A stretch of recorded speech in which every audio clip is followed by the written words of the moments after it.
পেলাম শম্ভুদা বলছে, মা আস্তে, একটু আস্তে, তুমি অনেক তাড়াতাড়ি করছো, এরকম চললে তো সমস্যা হবে।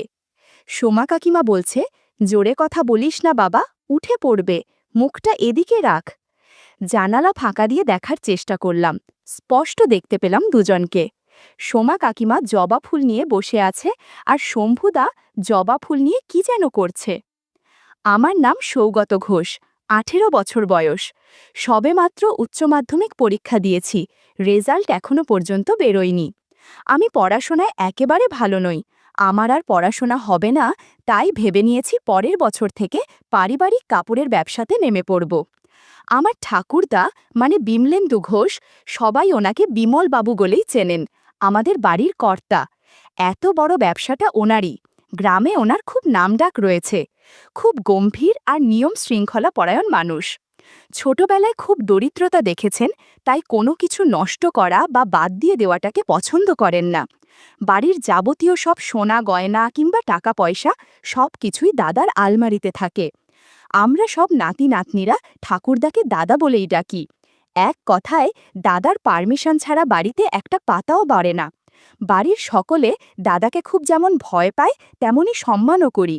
দাদার কথা না শোনার সাহস কারোর নেই। কারোর টাকার দরকার হলে দাদাকে একটা টাকার হিসেব দিতে হয়। এই দিক থেকে আমি খুব বড়লোক, দাদা আমাকে খুব ভালোবাসেন, আমি ওনার চোখের তারা। একমাত্র আমাকেই দাদার কাছে টাকা পয়সার হিসেব দিতে হয় না। আমি যখন যাই চাই, দাদা আমাকে তার থেকেও অনেক বেশি দিয়ে দেন। আসলে প্রথমবার যখন ব্যবসায় লোকসান হয়েছিল, তখন দাদারও শরীর খুব অসুস্থ হয়ে পড়েছিল। সবাই ভেবেছিল দাদা হয়তো আর বাঁচবেন না। ঠিক ওই সময় আমার জন্ম হয়। জন্মের 1 সপ্তাহের মধ্যেই দাদা একেবারে সুস্থ হয়ে ওঠেন, আর ব্যবসায়ও উন্নতি হয়। তাই দাদার কাছে আমি হলাম ওনার রক্তমুখী নীলা। আর দাদি মানে আমার ঠাকুমা সাধনা দেবী সারা দিন দাদার সেবা আর পুজো পাঠ নিয়েই থাকেন। আমার বাবারা 3 ভাই আর 2 বোন। আমার জেঠু মানে অরুণকান্তি ঘোষ খুবই সাদাসিধে মানুষ, কারোর সাথে পাচে থাকেন না, খুবই শান্ত ও নিরীহ প্রকৃতির মানুষ। জেঠিমার নাম পারুল ঘোষ, উনি একজন সরকারি স্কুলের শিক্ষিকা। জেঠু জেঠিমা আমাদের নিজের সন্তানের থেকেও বেশি ভালোবাসেন, কিন্তু দুর্ভাগ্যবশত এমন মানুষদের কোনো ছেলে মেয়ে নেই, তাই হয়তো একটু বেশিই ভালোবাসেন আমাদের। জেঠিমা বেশিরভাগ দিনই বাপের বাড়িতে থাকেন চাকরির জন্যে। আসলে প্রতিদিন এখন থেকে স্কুলে যাতায়াত করা সম্ভব হয় না তাই। তবে প্রতি শনিবার স্কুল ছুটির পর বাড়ি চলে আসেন, আবার সোমবার সকালে বেরিয়ে যান। জেঠিমা খুবই অমায়িক প্রকৃতির মানুষ, এমনকি উনি ওনারও মাইনের টাকাটা দাদার হাতেই তুলে দেন। দাদা এত হিসেবে বলেই আজ আমাদের পরিবার এতটা প্রভাবশালী। আমার বাবার নাম বরুণ কান্তি ঘোষ, খুবই খোশমেজাজি মানুষ, সব সময় হাসি খুশি থাকেন। আমি কখনো বাবাকে রাগ বা ঝগড়া করতে দেখিনি। খুবই মিষ্টভাষী, কাপড়ের দোকানেই কাজ করেন। আমার মায়ের নাম আরতি ঘোষ, বাবা মায়ের লাভ ম্যারেজ, মা হাউসওয়াইফ। মা খুব ভালো ছবি আঁকেন। মাকে খুব সুন্দর দেখতে, মাকে দেখলে কেউ বলবে না যে মায়ের বয়স 34 বছর, এখনও মাকে 24 কি 25 বছর বয়সী বলে মনে হয়। আমার একজন দিদি আছে, সুচরিতা ঘোষ, দিদি কলেজে পড়ে, ফার্স্ট ইয়ার। আসলে আমাদের পরিবার খুব বড়, আরও অনেক আত্মীয় রয়েছেন আমাদের, তবে ওনাদের পরিচয় পরে হবে। বাড়ির দুর্গাপুজো, পুজোর 10 দিন আগে থেকেই বাড়িতে ব্যস্ততা শুরু হয়ে যায়। প্রথম থেকেই আমাদের বাড়িতে দুর্গাপুজো খুব ধুমধাম করে পালন করা হয়। পুজোর পুরো সপ্তাহটা বাড়ির সবাই ও সমস্ত আত্মীয় স্বজন আমাদের বাড়িতেই থাকেন। পুজোতে এখনও 1 সপ্তাহ বাকি, তাই এখন থেকেই বাড়িতে আত্মীয়দের আনাগোনা শুরু হয়ে গেছে। অনেক বড় বাড়ি আমাদের, অনেকগুলো শোয়ার ঘর রয়েছে, তাই এই সময় বাড়িতে থাকা নিয়ে কোনো অসুবিধে হয় না। এখন দুপুর 12টা, বাড়িতে এখন পুরুষদের স্নানের তোড়জোড় চলছে। কিছুদিন আগে দাদার পায়ে মোচ লেগেছে, তাই দাদি দাদাকে স্নান করিয়ে দেন। পুরুষদের মধ্যে দাদা সবার আগে স্নান করেন, বাড়ির কর্তা বলে কথা। মা কাকিমারা বেলা 11টার আগে স্নান সেরে নেন। আমি এসেছি আমার এক বন্ধু বিশালের বাড়ি পুজোর নিমন্ত্রণ নিয়ে। যদিও আমাদের বাড়ির পাশেই বন্ধুটার বাড়ির, আর অনেক দিন আগে থাকতেই ওকে বলেছি সপরিবারে উপস্থিত থাকার জন্যে, তবুও বাড়িতে এসে বলে যাওয়াটা আমাদের প্রথা। ছোটবেলায় বিশালদের বাড়ি খুব আসতাম খেলার জন্যে, এখন আর খুব একটা যাতায়াত হয় না। বিশালের বাবা কাজের জন্য বিলেতে থাকতে হয়। 2 বছর একবার কি দুবার আসেন। আমি কাকুকে খুবই কম দেখছি। হঠাৎ বাইরে কখনো দেখলে হয়তো আমি চিনতেও পারবো না। আমাকে বাড়িতে দেখে বিশালের মা খুব খুশি হলেন। বিশালের মাকে আমি কাকিমা বলে ডাকি। কাকিমা আমাকে বলল, তোমাকে তো এখন আর দেখাই যায় না। বিশালকে যে কতবার বলেছি তোমাকে একবার বাড়িতে নিয়ে আসার জন্যে, তুমি তো আর অসই না। এখন আমাদের বাড়ি আর আসতে ভালো লাগে না বুঝি? আমি বললাম, না না কাকিমা, ওরকম কোনো ব্যাপার নয়। আসলে এখন আর সময় পেতাম না। একদিকে পরীক্ষার চিন্তা, তার ওপর ঠাকুমার শরীরটাও খুব একটা ভালো থাকে না। মাঝে মাঝে অসুস্থ হয়ে পড়েন। তাই একটু ব্যস্ত থাকতে হয়। বাড়ির বড় ছেলে বলে কথা, বুঝতেই পারছো। বিশালের কথা জিজ্ঞাসা করতেই কাকিমা বললেন, বিশাল এইমাত্র স্নান করতে গেছে। একটু বসো, আমি একটু চা করে আনি। চা খেতে খেতে বিশু চলে আসবে। এই বলে কাকিমা চা করতে চলে গেলেন। আমিও সোফার উপর পা তুলে বসে পড়লাম। বিশালদের বাড়িতে কত স্মৃতি রয়েছে আমাদের। আমাদের বলতে আমার, বিশাল, সৌম্য, ছোটু আর বৃষ্টির। বৃষ্টি হলো বিশালের দিদি। আমার থেকে 1 বছরের বড়। ওকে আমি দিদি বলি না। আমরা একসাথেই পড়তাম ক্লাস 10 পর্যন্ত। তারপর বৃষ্টি মামার বাড়ি চলে যায় ইন্টার পড়ার জন্যে। তারপর থেকে আর ওর সাথে খুব একটা দেখা হয়নি। আমি বৃষ্টিকে খুব পছন্দ করতাম। ছোটবেলায় আমি ওকে প্রপোজ করেছিলাম, আর বৃষ্টি আমাকে হ্যাঁও বলেছিল। আমার ছোটবেলায় ঘর ঘর খেলতাম যখন, আমার আর বৃষ্টির বিয়ে হতো। পুরোহিত হতো বিশাল। তখন খুব মজা করতাম। ছোটবেলার আনন্দের দিনগুলো কত তাড়াতাড়ি চলে যায়, তাই না?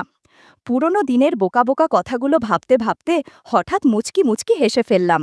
ওই সময় আমার চোখ চলে যায় বারান্দায় শুকোতে দেওয়া ব্লাউজের উপর। 2টো ব্লাউজ রাখা আছে সেখানে। একটা হালকা গোলাপি আর একটা কালো। পাতলা কাপড়ের ফুলের ডিজাইনে বানানো। মনের মধ্যে কিছু অদ্ভুত চিন্তা ঘুরতে লাগিল। এমন সময় কাকিমা এসে বলল, এই নাও চা। চমকে বাম দিকে তাকিয়ে দেখি কাকিমা চায়ের কাপটা টেবিলের ওপর রেখে একটু ইতস্তত করে বললেন, একটু বসো, আমি 2টো বিস্কুট নিয়ে আসি। আমি মনে মনে বললাম, হায় কপাল, কাকিমা কি দেখে ফেলেছেন আমি ওই দিকে তাকিয়েছিলাম? হ্যাঁ, নিশ্চয়ই দেখেছেন, না হলে এমন ইতস্তত বোধ করছিলেন কেন?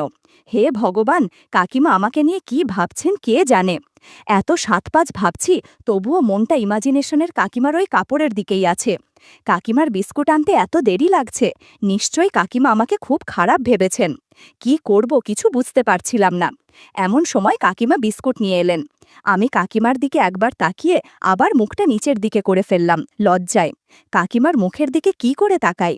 কাকিমা চায়ের প্লেটে বিস্কুটগুলো রেখে প্লেটটা আমাকে বাড়িয়ে দিলেন।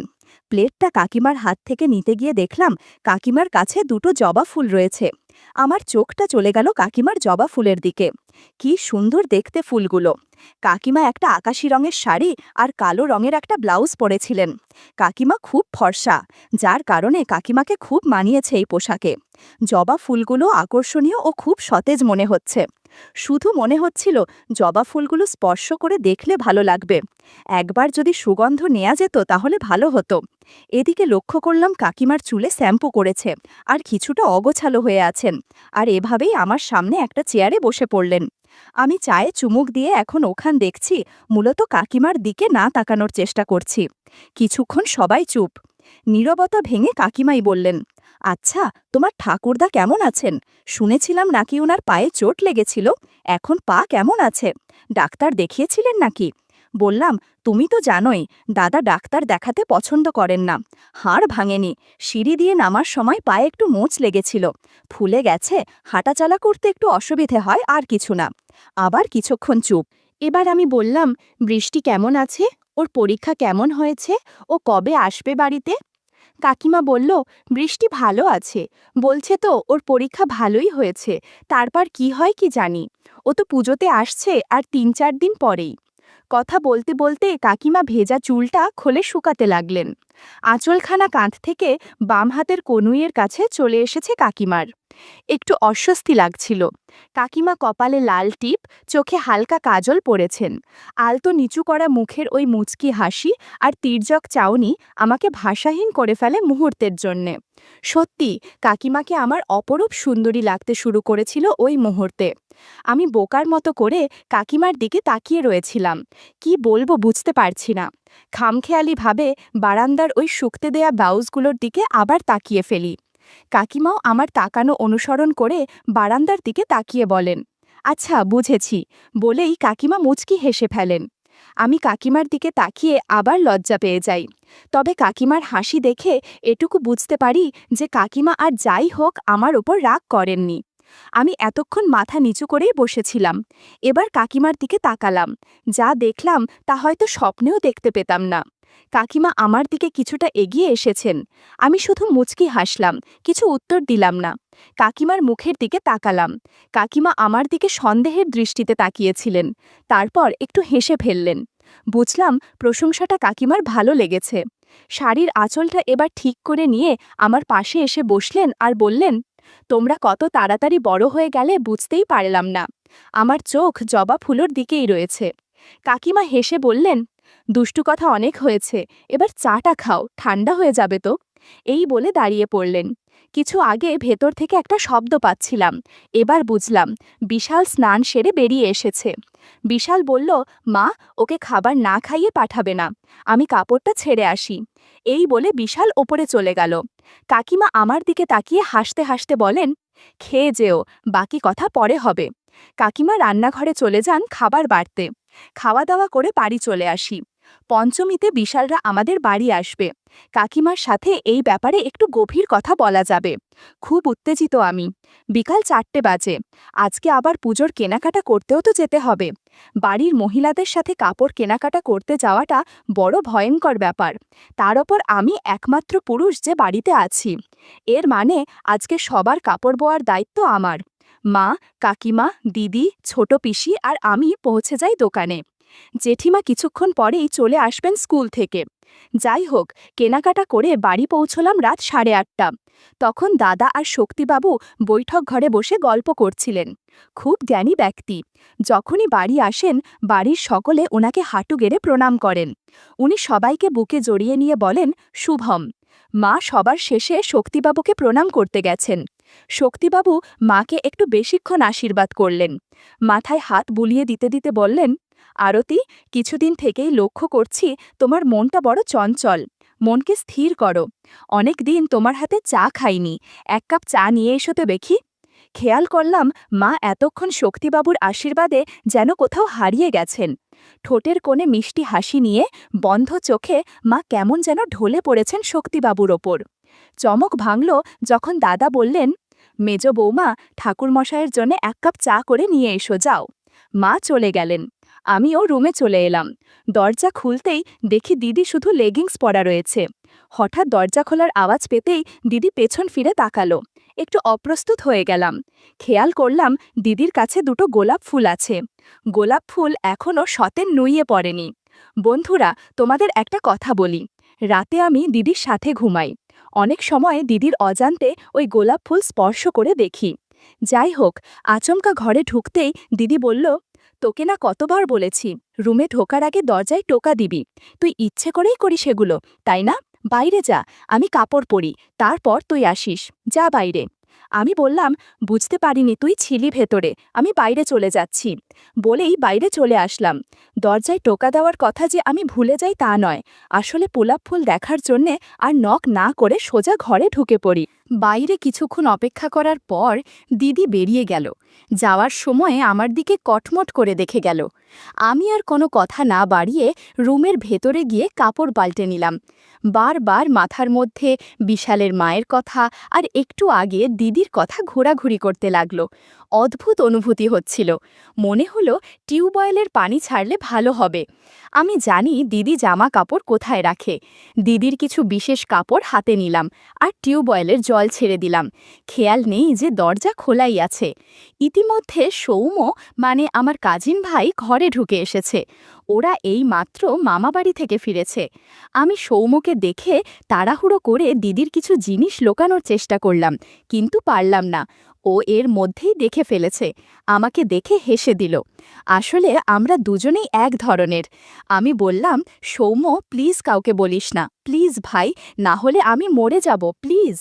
সৌম্য বলল, আরে না রে, এসব কথা কাউকে বলা যায় নাকি? আমি কাউকে বলবো না, তুই চিন্তা করিস না। কিন্তু তোর কি মাথা খারাপ নাকি? ওটাতে জল ফেললে দিদি বুঝতে পারবে, তখন কি করবি তুই? আমি বললাম, আরে কিচ্ছু হবে না, এসব কি তুই ভাবিস না। সৌম্য আমার দিকে এগিয়ে এসে বলল, আমাকে একবার দে না ওটা, আমিও একবার হতে নি, আমি কাউকে বলবো না। আমি একটু স্বস্তি পেলাম, ওর হাতে দিয়ে দিলাম, আর একটু আগে দিদিকে দেখার ঘটনার বর্ণনা দিতে লাগলাম। কিছু সময় পর খাবার খাওয়ার ডাক এলো। একটু পর আমরা দুজনও ডাইনিং রুমে চলে এলাম। দুজন পাশাপাশি বসলাম, ঠিক দিদির সামনেই। আমাদের টেবিল চেয়ার আছে খাওয়াই ঘরে, কিন্তু দুপুরে আর রাতে ঠাকুরদা মেঝেতে বসেই খেতে পছন্দ করেন, তাই আমাদের নিচেই বসতে হয়। আমরা সবাই একসাথেই খেতে বসি। মা, কাকিমা আর জেঠিমা সবার পরে খান। একদিকে মা ঠাকুরদাদের খাবার বেড়ে দিলেন, অন্যদিকে সৌম্যর মা মানে আমার কাকিমা আমাকে খাবার দিচ্ছিল। লক্ষ্য করলাম এখানেও কাকিমার কাছে বড় আকারের জবা ফুল রয়েছে।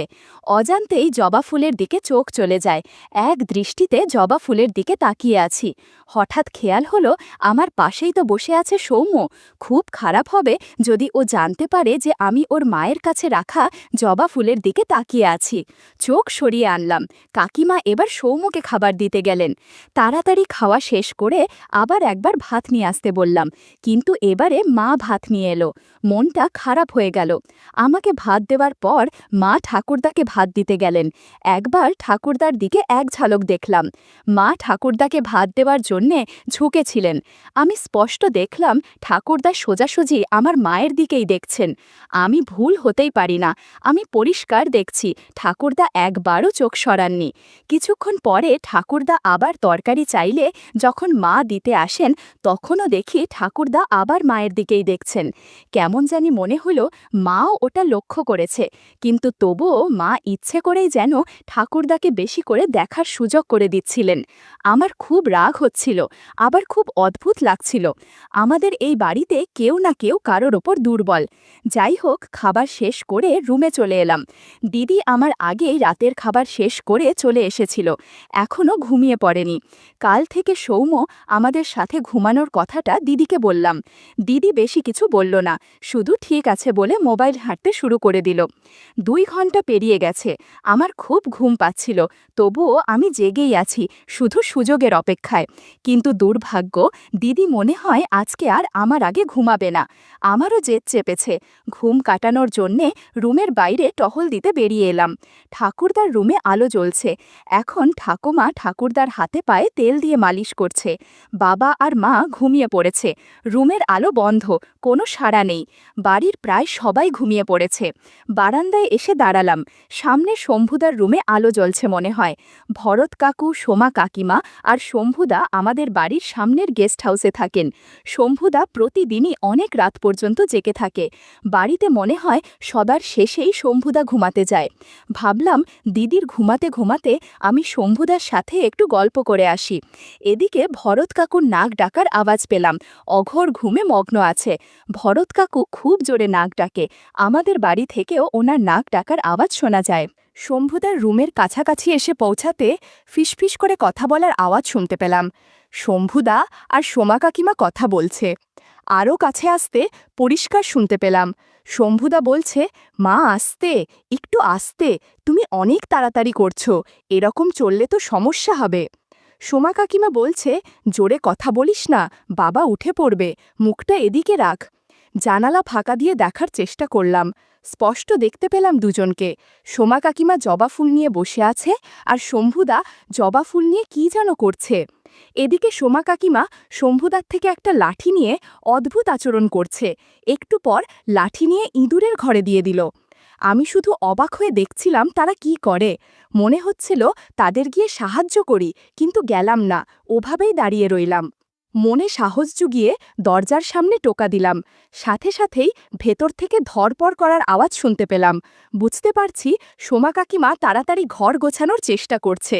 শম্ভুদা জিজ্ঞাসা করল, কে বাইরে? আমি বললাম, শম্ভুদা, আমি গো শম্ভু। শম্ভুদা বলল, এত রাতে এখানে কি করছিস? আমি বললাম, শম্ভুদা, আমি সব জানি, তুমি আর সোমা কাকিমা কি করছো, দরজাটা খোল না প্লিজ। কিছুক্ষণ একটু চুপ থাকার পর সোমা কাকিমা দরজাটা খুলে দিলেন। আমি ভেতরে ঢুকে এলাম। দরজাটা বন্ধ করে দিলেন আবার। সোমা কাকিমা শুধু শাড়ি জড়িয়ে আছেন। শম্ভুদা গায়ে চাদর ঢাকা দিয়ে শুয়ে আছে। সোমা কাকিমা ফিসফিস করে বললেন, আস্তে কথা বলো, না হলে তোমার ভরত কাকু উঠে পড়বেন। আমি বললাম, আমি তোমাদের সাহায্য করার জন্য এসেছি, প্লিজ আমাকে ফিরিয়ে দিও না। সোমা কাকিমা বলল, ঠিক আছে, তুইও আমাকে সাহায্য কর, একা কাজ করে পেরে উঠছি না। এরপর সাহায্য করতে শুরু করলাম। বন্ধুরা, ইউটিউবের কড়া নিয়মের কারণে এসব ঘটনা সরাসরি বলা যাচ্ছে না। তোমরা কমেন্টে দেয়া লিঙ্ক থেকে আমার ওয়েবসাইট ভিজিট করো, সেখানে একদম মনের মতো গল্প দেয়া আছে যেগুলো ইউটিউবে পাওয়া যায় না। ঘণ্টাখানেক পর সবাই ক্লান্ত। গোছানো ঘরটা কেমন অগোছালো হয়ে গেছে। একটু পর সোমা কাকিমা আমাকে বাড়ি ফিরে যাওয়ার জন্য বললেন, না হলে সবাই সন্দেহ করতে পারে। আমিও তাড়াতাড়ি ঘরে চলে এলাম। বারান্দার কাছে এসে দেখলাম শম্ভুদার রুমের আলো বন্ধ হয়ে গেছে। আমিও রুমে ঢুকে ঘুমিয়ে পড়লাম। আমাদের এই একান্নবর্তী পরিবারে এরকম ঘটনা হওয়ার হামেশাই ঘটত, যা কেউ বুঝত না।